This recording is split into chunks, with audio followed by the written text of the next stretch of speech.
মা তোর কি হইছে? আব্বা, আমার কেমন জানি লাগতেছে।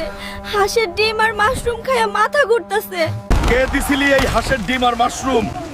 আমার মাইয়ার এই অবস্থা যে করছে তারে আমি মাটির তলে পুঁতা ফেলমু। বাবা গো, জঙ্গল থেকে এক মাশরুম বুড়া আইসা দিয়া গেছিল। কোন দিকে গেছে? আজকে তার হাড্ডি মাংস আলাদা করমু। ওই মাশরুম বুড়া, সামনে আয়। আমার মাইয়ারে বিষ খাওয়াইছস, আজকে তোর মাশরুম ভর্তা বানামু। এত চিল্লাস কেন?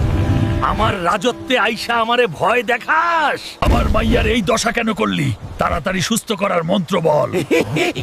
আমার মাশরুম খাইলে সবাই হাঁসের মতো খুব সুন্দর হয়। সুন্দর? তোর সুন্দরের গুষ্টি কিলাই। জলদি ভালো করার মন্ত্র ক, নাইলে তোর 12টা বাজামু। আর মারিস না। এই নে নীল মাশরুম, এইটা ছোঁয়াইলেই তোর মাইয়া ভালো হবে।